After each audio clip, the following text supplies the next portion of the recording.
ادامه گفتارهای رادیوی فرهنگ.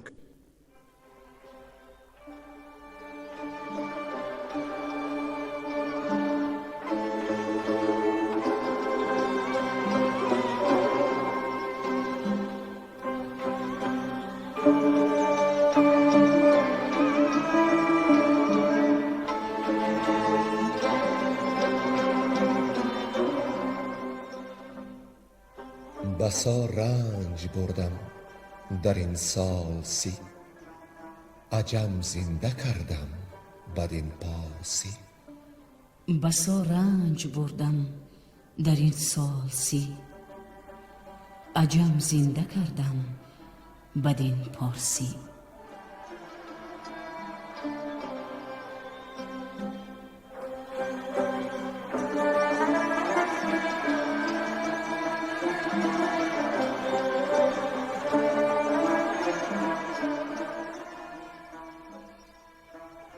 محفل ادبی به استقبال جشن هزاره شاهنامه بیزوال ابوالقاسم فردوسی. صدر محفل لایق شیرعلی.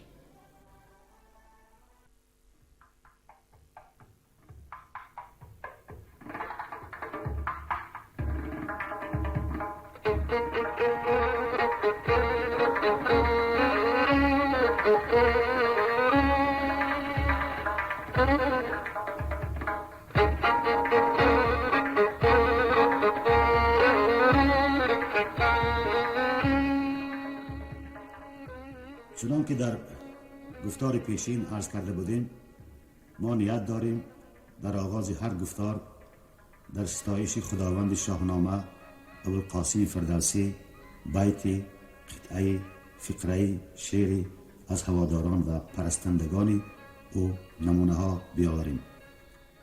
در این گفتار ما خواستیم شعر شاعر معاصر ایران سیاوش کسرایی را با عنوان مجسمه فردوسی برای شنوندگان گرامی انشاد کنیم. سیاوش کسرایی شکوهمندی مجسمه فردوسی را چنین قلمداد می‌کند: تناور صخره‌ای بر ساحل امید، ستون کرده است پا، داده است سینه بر ره طوفان، پیافکنده میان قرن‌ها طغیان. دو چشمان خیره بر گهواره خورشید، ستیزی جزر و مدها پیکری او را تراشیده، ز برف روزگاران بر سرش دستار پیچیده، غروب زندگی بر چهرهش بسیار تابیده، که تا رنگی مسین در مرگ پاشیده. بود دیری که برکنده است با چنگال در چشمان عقاب آشیانه، که مانده جای آن چنگال ها بر روی کوهستان چو جایی تازیانه. نگاهش رنگ قهری پادشاهان دارد و فتح غلامان، نگاه خیره بر دریا، نگاه یخزده بر روی اقیانوس و صحرا، نگاهی رنگ پاییز و شراب و رنگ فرمان. وزیری بام بینی بر فراز گنبد لبها، فراهم برده سر گلسنگ های بیبری کوتاه، شیار افکنده همچون آب کندی برجداری راه، خزیده روی گونه همچون مه در دامن شبها. شب اینجا درون یک تب سوزان، زمین لرزیده، کوه بشکسته ساییده، دهان بکشوده و یک چشم زاییده. برش بگرفته یک لب جوشان، لبی کزبیخ افکنده تناور ریشه دشمن، لبی آتش فشان جاوید روی این تن، لبی تاریخ. لبی گوری پلیدی های اهریمن، لبی چون کهکشان مشعل کشی شبها، لبی سردار فاتح در بری لبها، لبی چون گل آهن.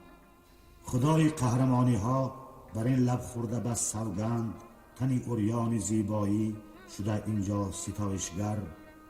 اگرچه چشمه زاینده‌ای باشد که دیگر نیست نوشاور، ولی در عمق جانش حک شده خورشیدی یک لبخند.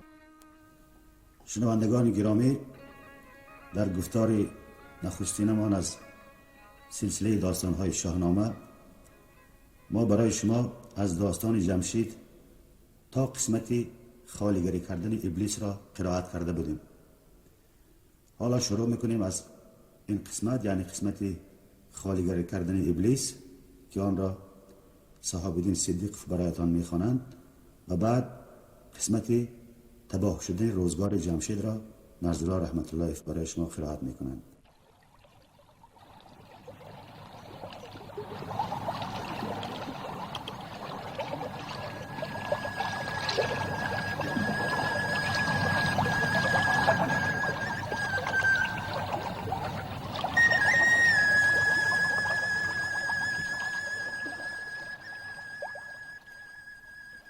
جوانی برآراست از خویشتن، سخنگوی و بینادل و پاکتن.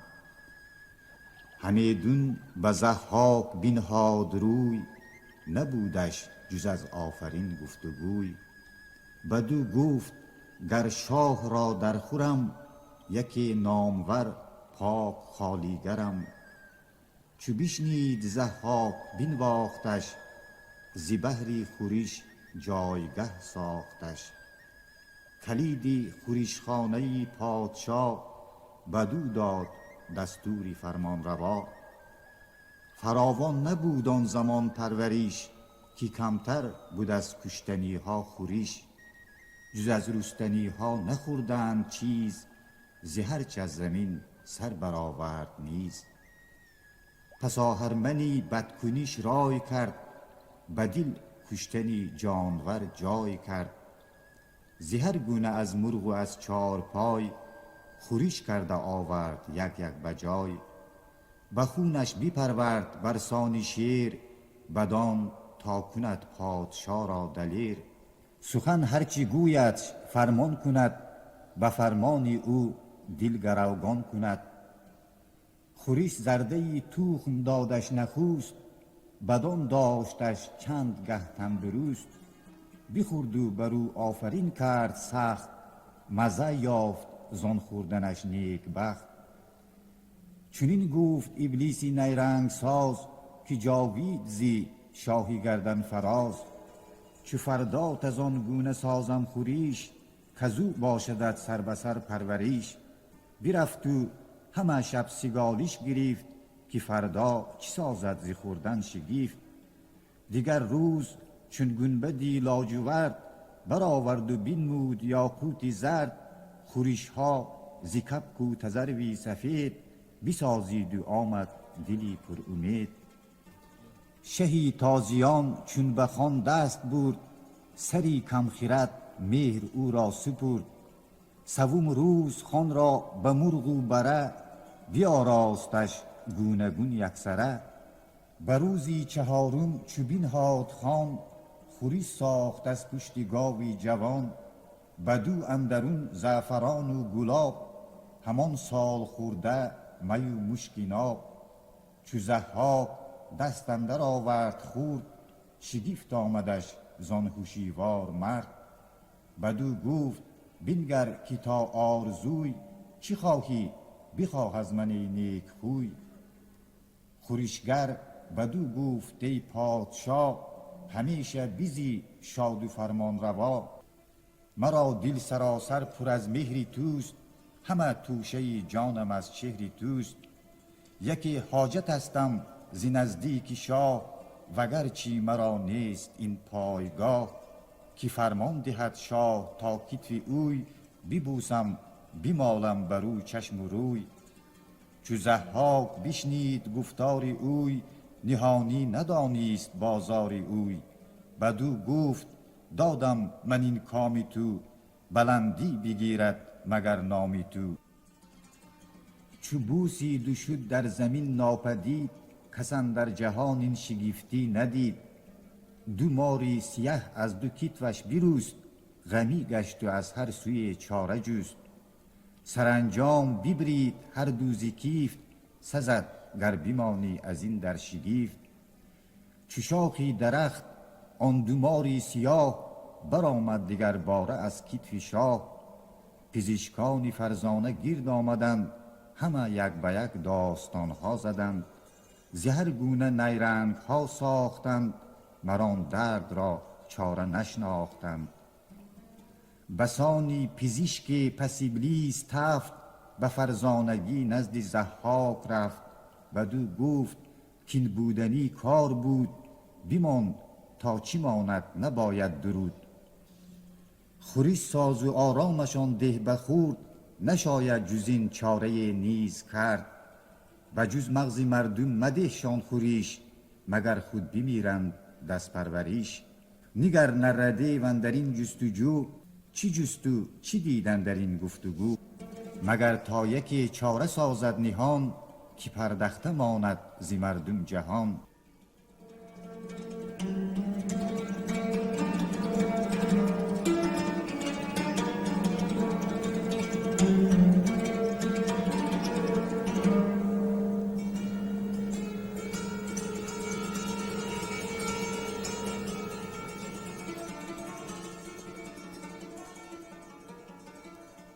تباه شدن روزگار جمشید.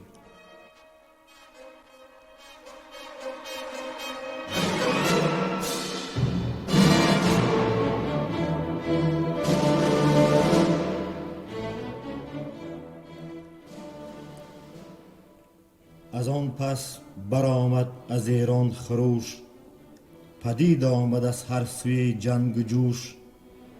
سیه گشت رخشنده روزی سپید، گسستند پیوند از جمشید. برو تیره شد فره ایزدی، به کژی گرایید و نابخردی. پدید آمد از هر سوی خسروی، یکی نامدار زهر پهلوی. سپه کرده و جنگ را ساخته، دل از مهر جمشید پرداخته. یکایک از ایران برآمد سپاه، سوی تازیان برگرفتند راه. شنودند کانجا یکی مهتر است، پر از هول شاه اژدها پیکر است. سواران ایران همه شاه جوی، نهادند یکسر به ضحاک روی. به شاهی برو آفرین خواندند، ورا شاه ایران زمین خواندند. کی اژدهافش بیامد چو باد، بر ایران زمین تاج بر سر نهاد. از ایران و از تازیان لشکری، گزین کرد گردان هر کشوری.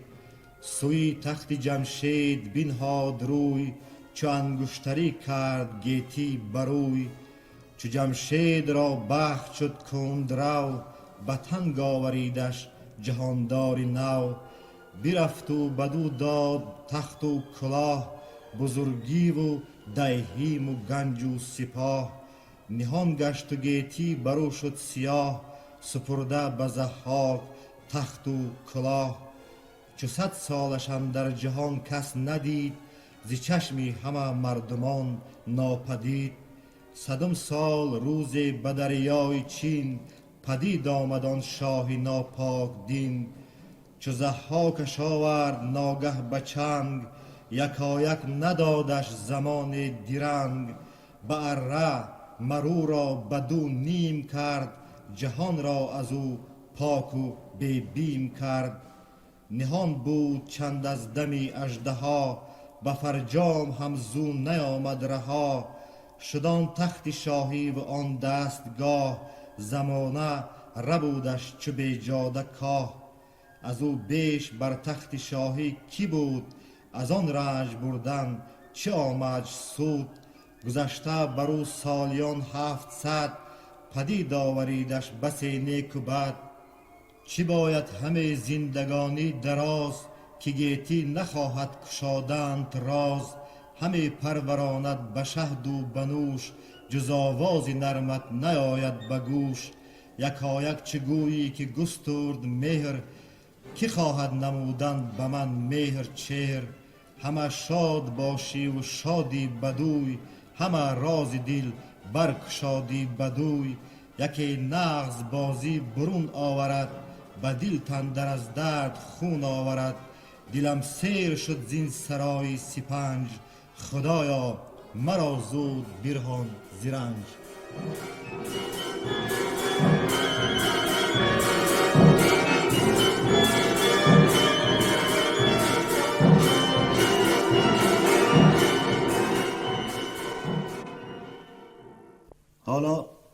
آغاز داستان ضحاک در آواز محترم عبدالقادر منیازف.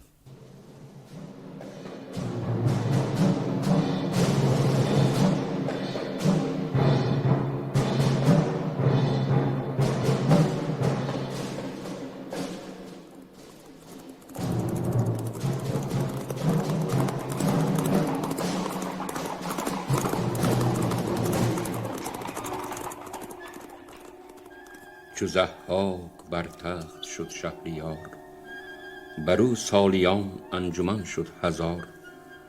سراسر زمانه بدو گشت باز، برآمد بر این روزگاری دراز. نهان گشت آیین فرزانگان، پراکنده شد نام دیوانگان. هنر خوار شد جادویی ارجمند، نهان راستی آشکارا گزند. شده بر بدی دست دیوان دراز، ز نیکی نبودی سخن جز براز. دو پاکیزه از خانه جمشید، برون آوریدند لرزان چو بید. که جمشید را هر دو خواهر بودند، سری بانوان را چو افسر بودند. ز پوشیده رویان یکی شهرناز، دیگر ماهروی بنام ارنواز. به ایوان ضحاک بردندشان، بدان اژدهافش سپردندشان. بپروردشان از رهی بدخویی، بیاموختشان تنبل و جادویی. ندانست خود جز بد آموختن، جز از کشتن و غارت و سوختن.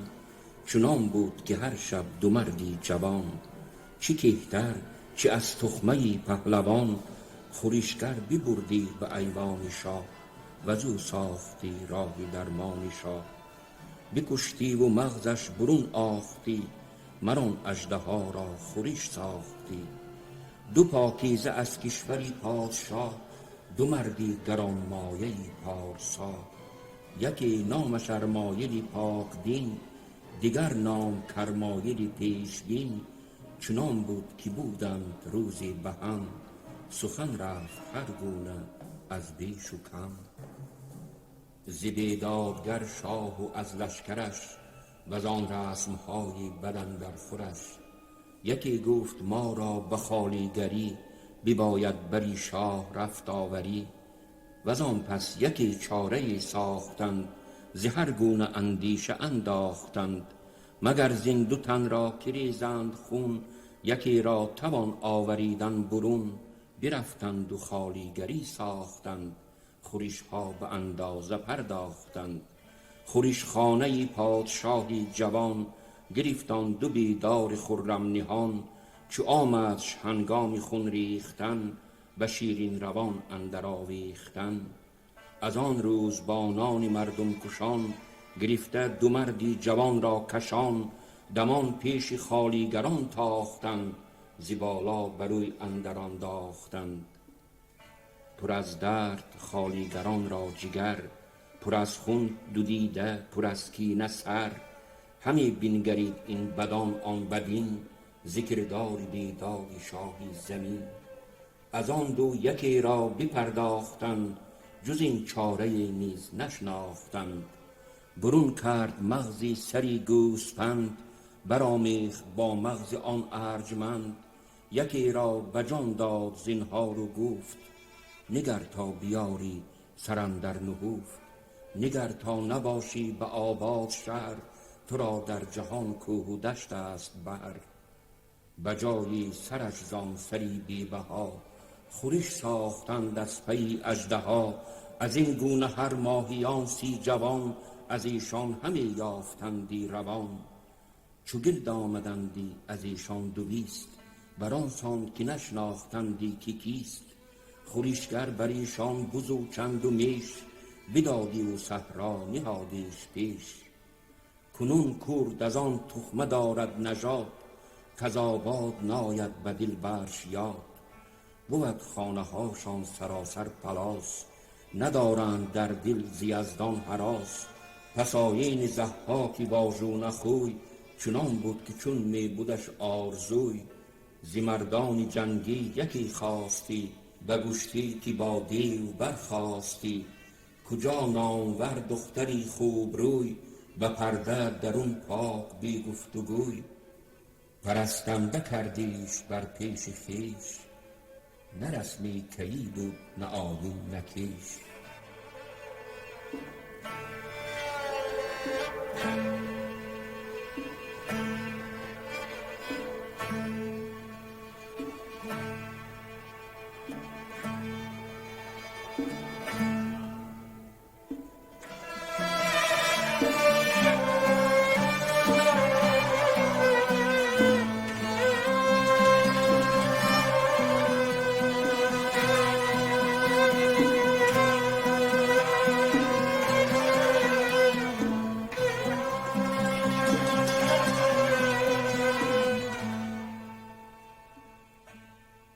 اندر خواب دیدنی ضحاک فریدون را،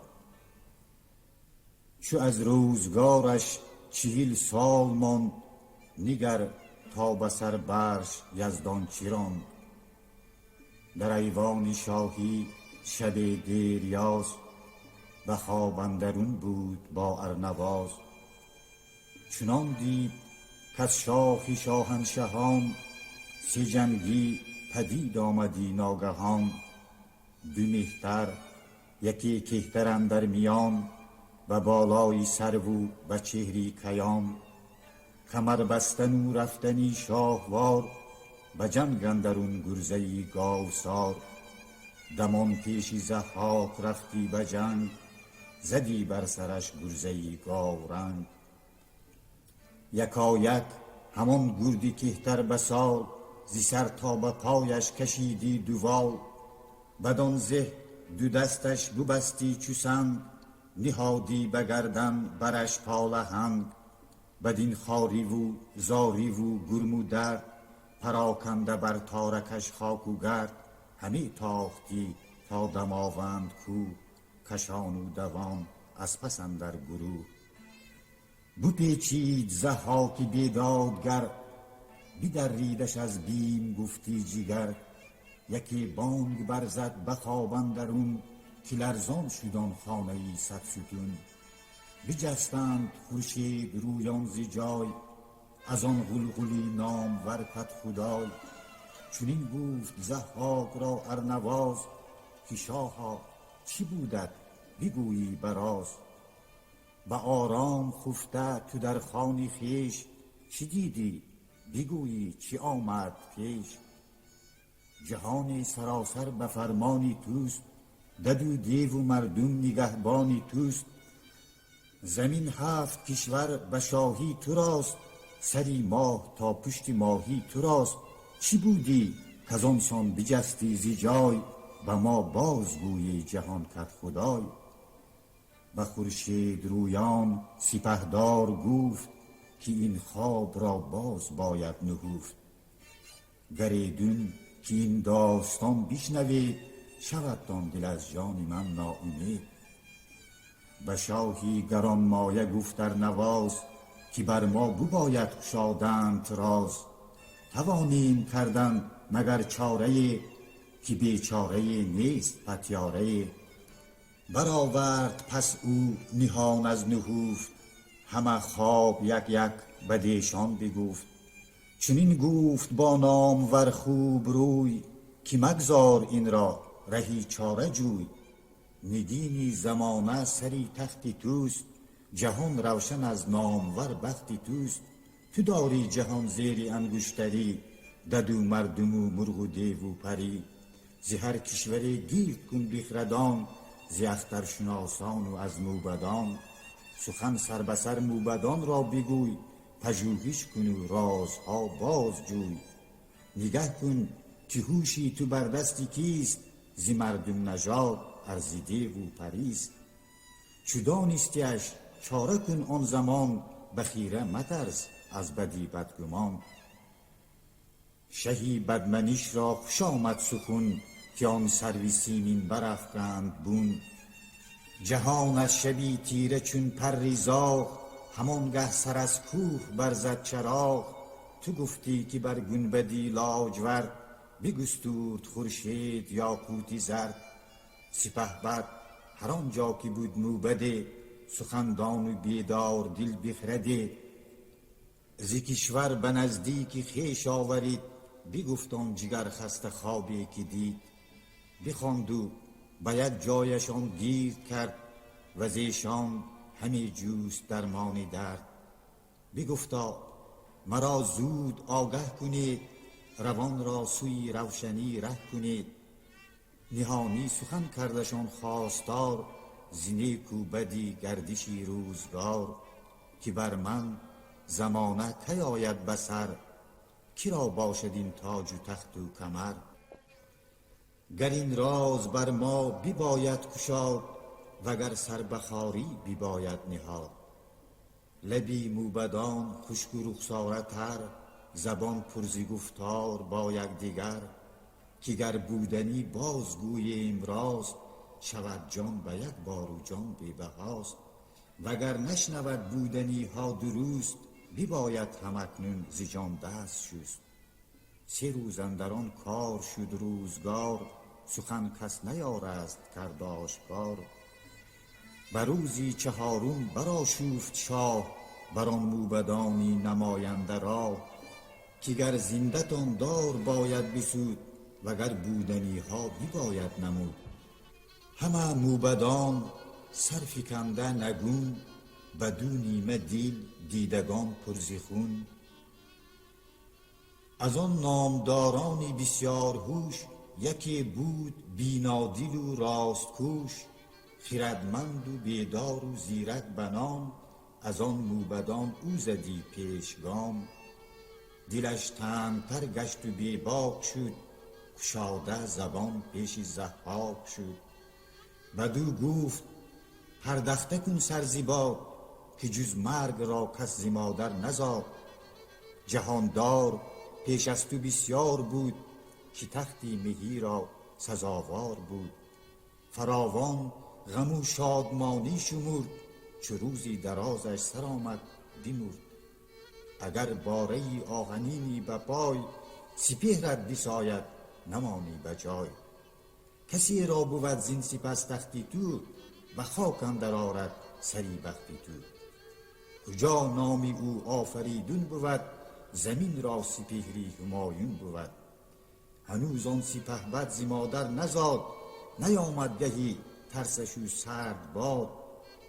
چو او زاید از مادری پرهنر، بسانی درختی بود بارور. به مردی رسد برکشد سر به ماه، کمر جوید او تاج و تخت و کلاه. و بالا شود چون یکی سروی گرز، و گردن برآرد ز پولاد گرز. زند بر سرت گرزه گاو روی، و بندت در آرد ز ایوان به کوی. بدو گفت ضحاک ناپاک دین، چرا بنددم چیست با من شکین. دلاور بدو گفت گر بخردی، کسی بی بهانه نجوید بدی. برآید به دستی تو هوشی پدرش، وزان درد گردد پر از کینه سرش. یکی گاو بر مایه خواهد بودن، جهانجوی را دایه خواهد بودن. تبه گردد آن هم به دستی تو بر، بدین کین کشد گرزه گاو سر. چو ضحاک بشنید بگشاد گوش، ز تخت اندر افتاد و زو رفت هوش. گرانمایه از پیش تختی بلند، بتابید رویش ز بیمی گزند. چو آمد دلی تاجور باز جای، به تختی کیان اندر آورد پای. نشانی فریدون به گردی جهان، همی باز جوست آشکار و نهان. نه آرام بودش نه خواب و نه خورد، شده روزی روشن بدو لاجورد.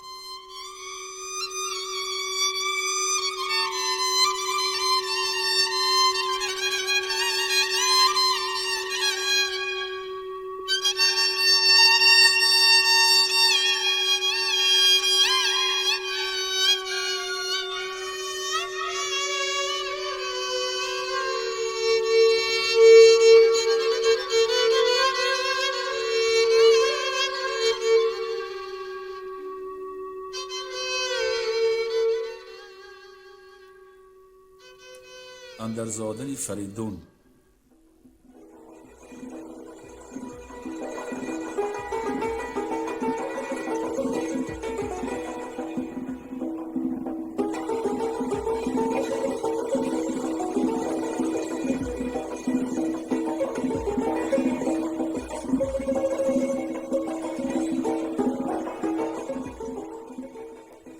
برآمد بر این روزگاری دراز، که شد اژدهافش به تنگی فراز.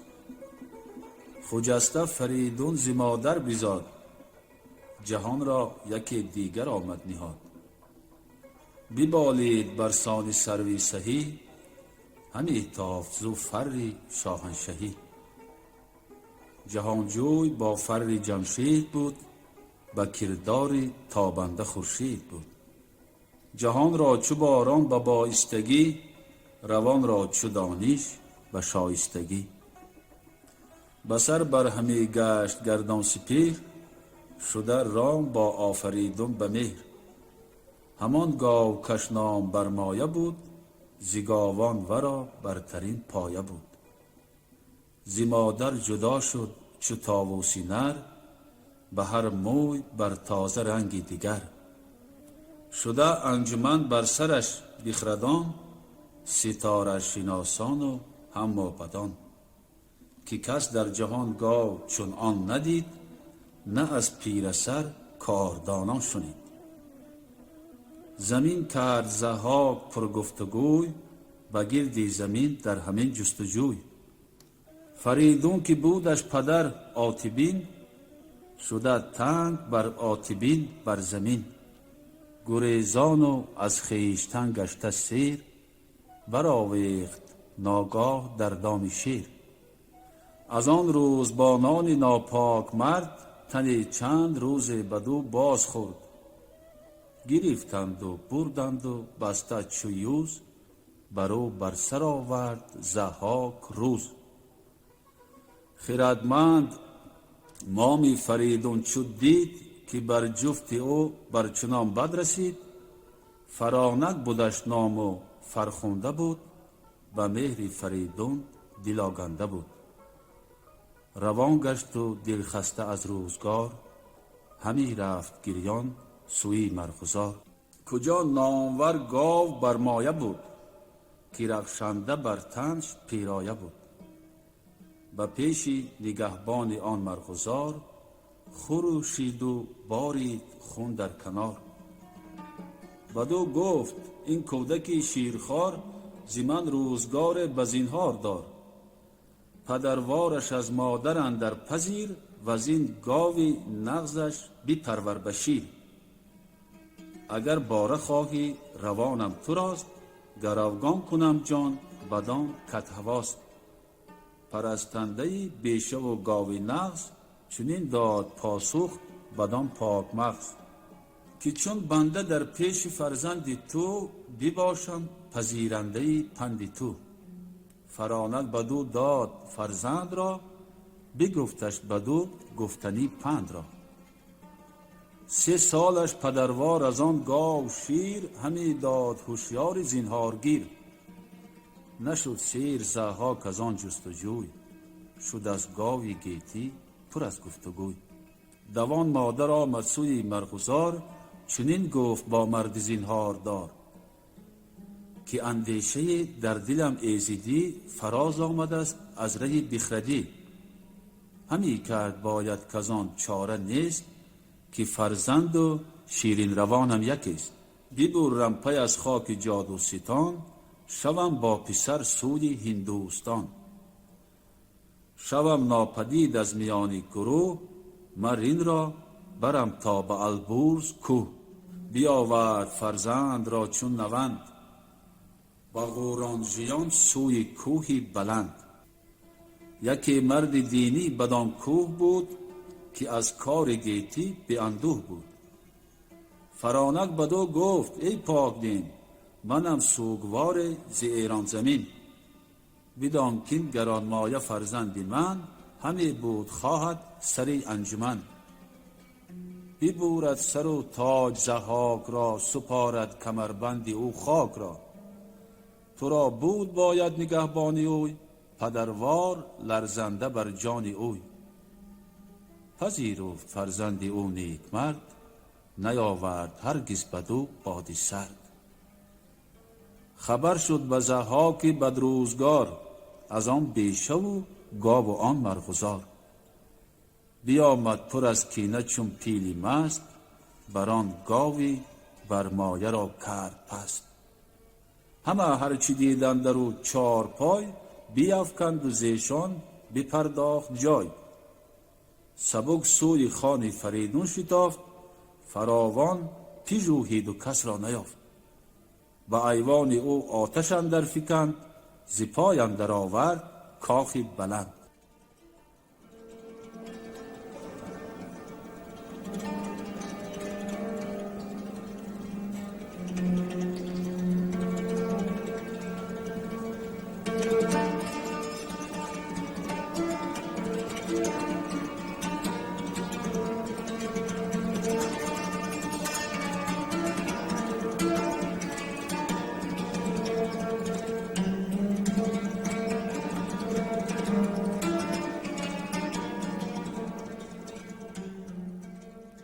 پرسیدن فریدون نژاد خود را از مادر.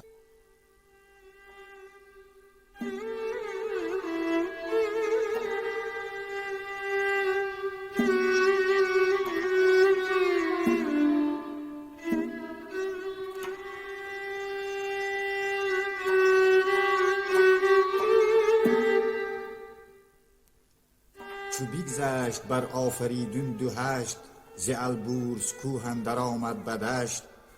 بری مادر آمد پیژوهید و گفت، که بگشای بر من نهان از نهفت. بگو مرا تا کی بودم پدر، کیم من به تخم از کدامین گوهر. چی گویم کیم بر سری انجمن، یکی دانشی داستانی بزن. فرانک بدو گفت که نامجوی، بگویم تو را هرچی گفتی بگوی. تو بشناس که از مرز ایران زمین، یکی مرد بود نام او آتیبین. ز تخمی کیان بود و بیدار بود، خردمند و گرد و به آزار بود. ز تحمورسی گرد بودش نژاد، پدر بر پدر بر همی داشت یاد. پدر بود تو را مرا نیک شوی، نبود روز روشن مرا جز بدوی. چنان بود که ضحاک جادو پرست، از ایران به جانی تو یازید دست.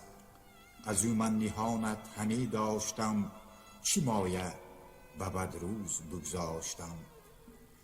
پدرتان گران مایه مردی جوان، فدا کرد پیشی تو شیرین روان.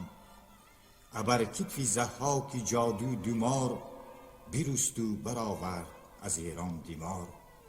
سری بابت از مغز پرداختند، مران اژدها را خوری ساختند. سرانجام رفتم سوی بیشه، که کس را نبود هیچ اندیشه. یکی گاو دیدم چو خرم بهار، سراپای او پر ز رنگ و نگار. نگهبان او پای کرده به کش، نشسته به پیش اندرون شاخش. بدو دادمت روزگاری دراز، همی پروریدت به بر بناز. ز پیستان آن گاوی طاووس رنگ، برافراختی چون دلاور نهنگ. سرانجام زان گاو و آن مرغزار، یکایک خبر شد سوی شهریار. ز بیشه ببردم تو را ناگهان، گریزان ز ایران و از خانمان. بیامد بکشت آن گران مایه را، چنان بی زبان مهربان دایه را. و ز ایوان ما تا به خورشید خاک، برآورد و کرد از بلندی مغاک. فریدون برآشفت و بگشاد گوش، ز گفتار مادر برآمد به جوش. دلش پر ز درد و سرش پر ز کین، بر ابرو ز خشم اندر آورد چین. چنین داد پاسخ به مادر که شیر، نگردد مگر بازمودن دلیر. کنون کردنی کرد جادو پرست، مرا برد باید به شمشیر دست. بپویم به فرمان یزدانی پاک، برآرم ز ایوان ضحاک خاک. بدو گفت مادر که این رای نیست، تو را با جهان سر به سر پای نیست. جهاندار ضحاک با تاجگاه، میان بسته فرمان او را سپاه. چو خواهد ز هر کشوری 100,000، کمر بسته آید کند کارزار. جز این است آیینی پیوند و کین، جهان را به چشمی جوانی مبین. که هر کو نبیدی جوانی چشید، به گیتی جز از خویشتن را ندید. بدان مستی اندر دهد سر به باد، تو را روز جز شاد و خرم مباد. تو را ای پسر پندی من یاد باد، و جز گفتی مادر دیگر باد باد.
شما محفل ادبی را به استقبال جشن هزاره شاهنامه ابوالقاسم فردوسی شنیدید.